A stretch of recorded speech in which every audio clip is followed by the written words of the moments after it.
Have you ever wondered if your peaceful suburban home was actually a gilded cage run by self-appointed royalty? What if simply packing up to chase your late wife's dream required written approval from the neighborhood dictator? And what if that dictator's desperate power grab was hiding a dirty little secret that would send her straight to handcuffs? Picture this: sunlight pouring over Oakwood Estates like it was paid to look perfect. White picket fences gleaming, lawns trimmed to military precision, and every mailbox painted the exact same shade of HOA-approved beige. I stood on my porch that morning, coffee steaming in my hand, watching movers haul the last of my boxes into the truck. Mark Thompson, 48, widower, finally breathing again.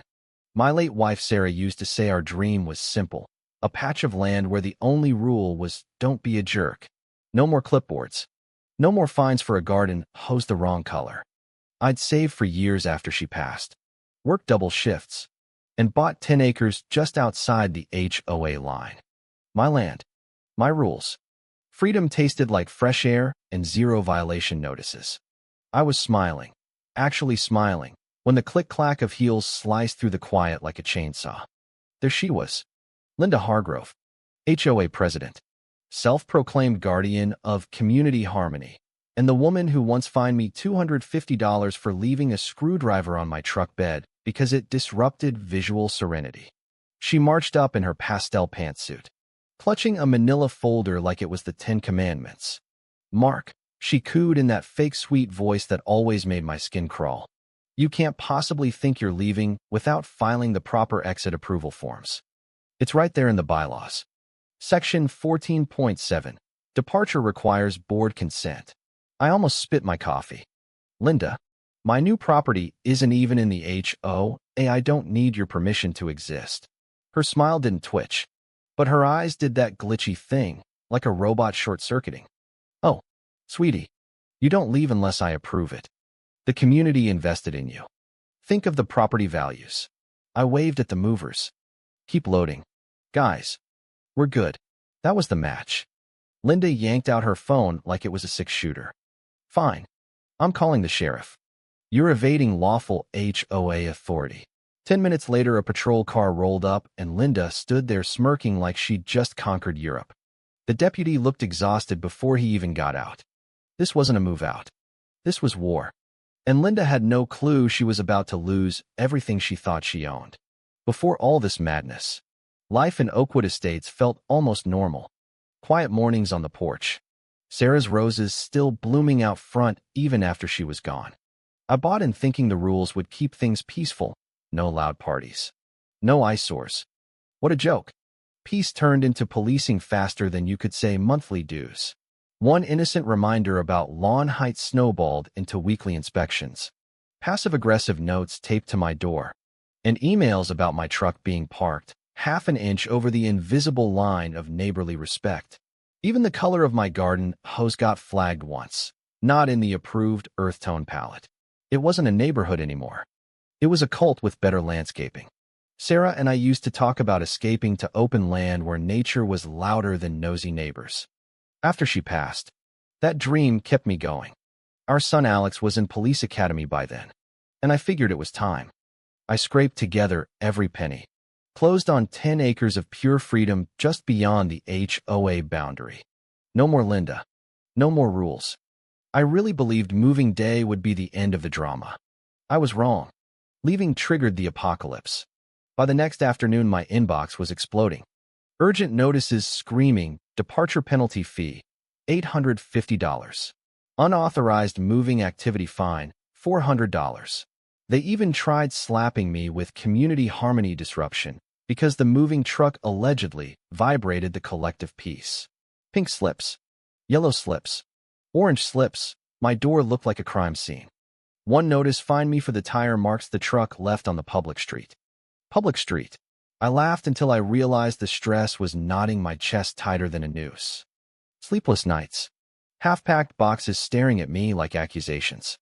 I'd worked too hard for this new start to honor Sarah's memory. I wasn't going to let some power-tripping president turn it into a battlefield. I started building my binder: deeds, county records, time-stamped emails. Every night I'd sit there flipping pages while the house echoed empty. And that's when I spotted it. Linda's official HOA boundary map, the one she waved like a royal decree, didn't match the county's. Hers stretched a sneaky extra 50 feet, swallowing my new land in a faint dotted line. Someone had redrawn the border with a pencil and a prayer. Fraud. Pure. Clipboard-wielding fraud. My pulse hammered. This wasn't just about me leaving. Linda was terrified of losing her little kingdom, so she tried to redraw reality itself. The next morning, I stepped outside ready to load more boxes and froze. 2 bright orange traffic cones blocked my driveway. A hand-drawn sign read, HOA Inspection Zone, Do Not Disturb. 2 guys in cheap reflective vests pretended to measure my grass with a tape measure that looked like it came from a dollar store.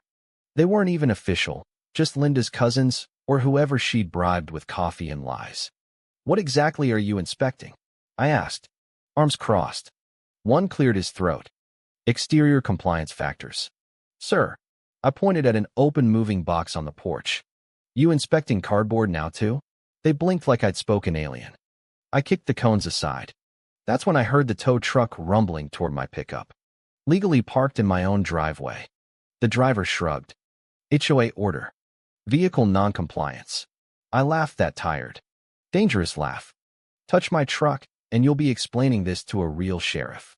He backed off quick. Curtains twitched at Linda's house across the street. She was watching. Of course. Always watching. Later that afternoon, a black SUV with private security magnets started circling my block every 30 minutes. Same stone-faced guy behind the wheel. Sunglasses glued on. I stood on my porch, arms crossed, daring him to stop. He never did. Just slow-rolled past like a bad movie extra. The pressure built.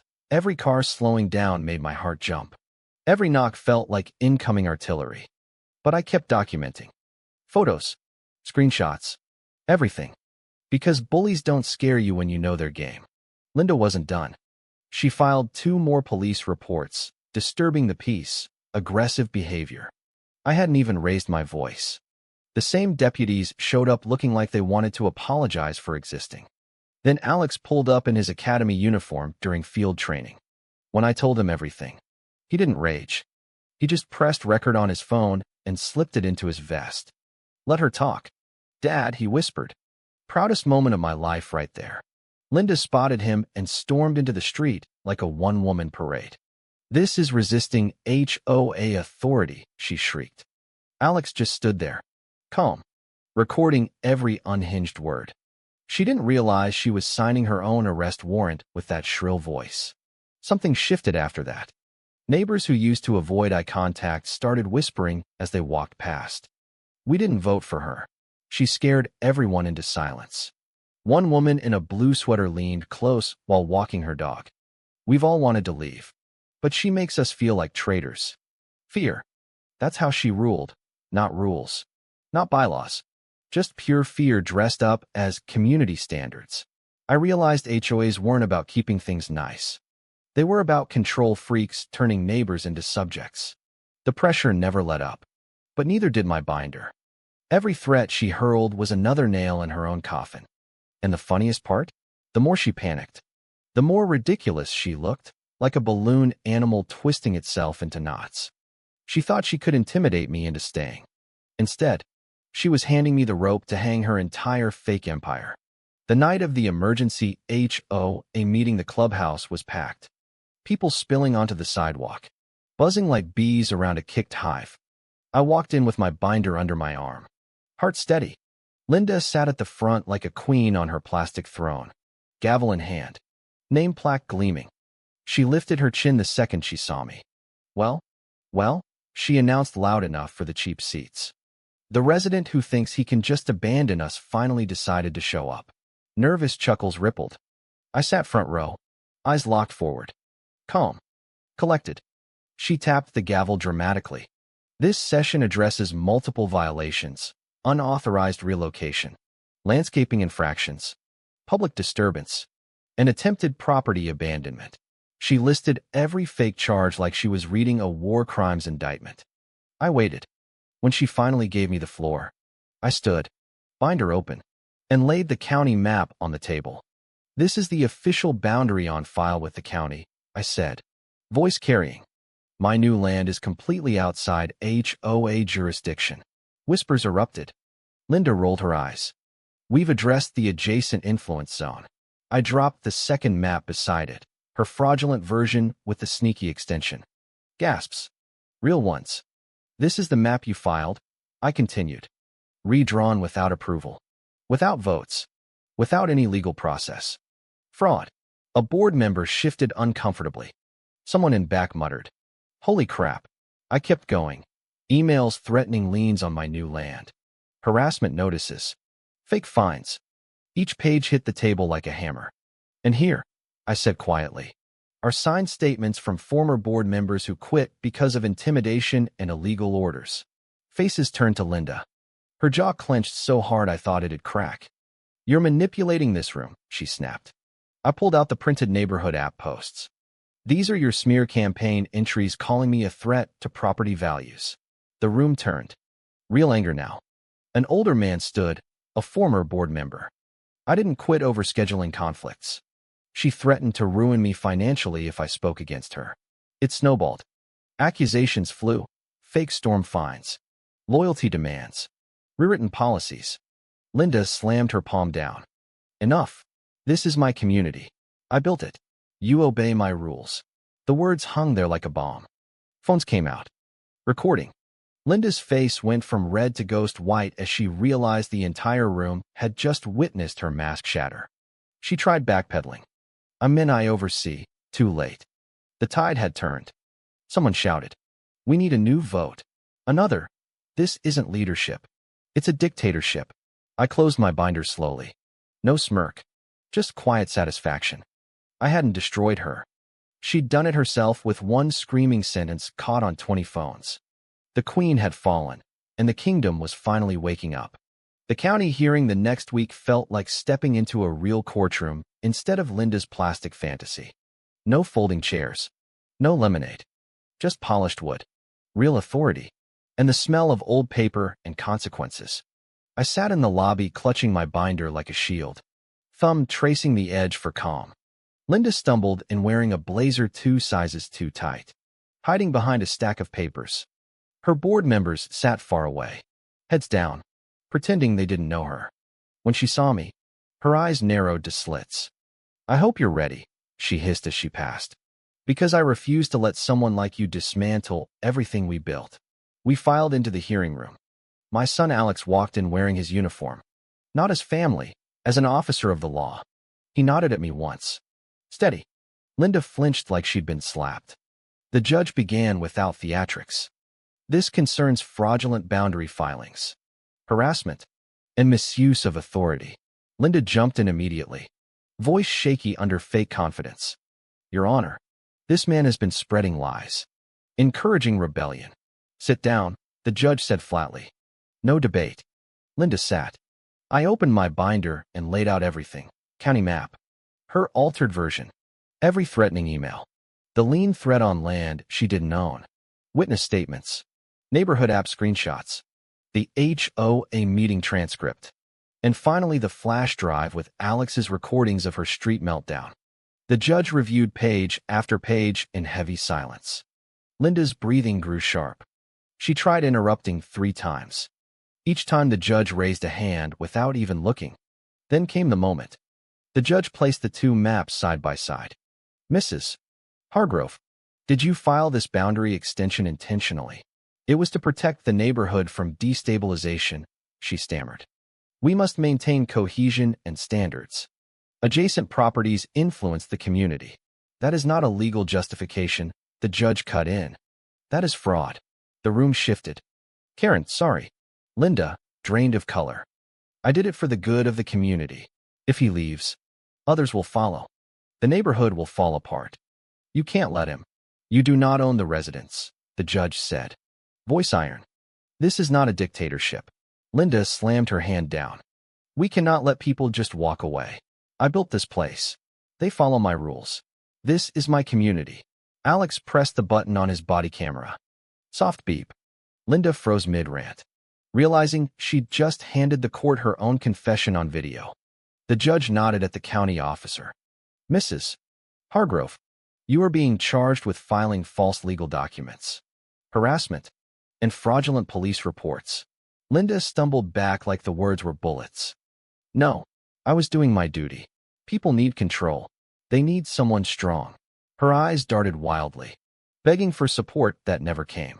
Board members looked away. Residents sat in stunned silence. Alex stepped forward, calm and professional. Ma'am, please place your hands behind your back. She stared at him like he'd betrayed her personally. You should respect authority. You're supposed to be on my side. My oath is to the law, Alex replied evenly. Not your ego. The cuffs clicked. Not dramatic, just final. Linda crumbled right there. Years of fake power deflating in seconds. As officers escorted her out, she whispered past me with hollow eyes. I saved them. They'll see one day. I said nothing. Sometimes silence is the loudest mercy. When she was gone, the room felt lighter. Like a window finally opened after years of stale air. People started murmuring in relief. Someone clapped. Then another. Until the whole room filled with quiet applause. Not for me, but for the end of fear. Alex returned to my side. No big hug. Just a firm nod that said everything a father needed to hear. The days after felt surreal. News spread faster than violation notices ever had. Board members resigned overnight. The county announced immediate HOA restructuring. No more secret fines. No clipboard tyrants. Full transparency and term limits. The website came down for audit. The office door stayed locked. Suddenly neighbors waved real waves instead of tight HOA nods. One guy rolled down his window. You did it. Man. Another brought casserole like we'd survived a war together. An older woman stopped me in the driveway. Thank you. Most of us wanted to speak up, we just couldn't. I didn't feel like a hero. Just tired and finally free. Packing the last boxes felt peaceful this time. No fear. No rush. Moving day arrived, and it wasn't escape. It was arrival. The moment my boots hit that open land. Soft dirt underfoot and endless sky above. Sarah's dream settled over me like warm sunlight. I walked the perimeter. Hand along the porch railing I'd built myself. Planted the first garden, rosemary, lavender, tomatoes. No rules. No Linda. One afternoon Alex pulled up off duty. He looked around, hands on hips. So this is it. I nodded. Throat tight. This is it. 5 quiet words that meant the world. He clapped my shoulder, man to man, then drove off. Dust rising like a salute. I sat on the steps that evening watching the sun paint gold across my land. No more emails. No more heels clicking like judgment. Just wind, birds, and the quiet I'd fought for. Linda didn't lose power that day. She never had any real power. She just scared people into forgetting they were stronger without her. True freedom isn't loud. It's waking up and deciding your life without permission slips. It's choosing peace even when someone tries to scare you back into line. Control disguised as community is still control. And some people don't want harmony, they want obedience. Standing up wasn't easy. I just wanted quiet mornings and healing. But sometimes peace demands you protect it. This morning, I watched the sunrise turn my grass gold. No shoulder checking. No fines waiting. Freedom tastes better when you've earned it. So tell me, where are you watching from? Drop your city in the comments. Ever battled an HOA overlord? Share below. You're not alone. Hit like if peace is worth fighting for. Subscribe for more real HOA justice stories. And remember, your home is your sanctuary. Never let a Karen turn it into her kingdom. Personal note, folks. HOAs can turn nice neighbors into clipboard dictators overnight. The lesson? Document everything. Stay calm. And never let fear steal your peace. Stand smart. Expose the fraud. And reclaim your freedom. It's worth every fight. What's your HOA horror story?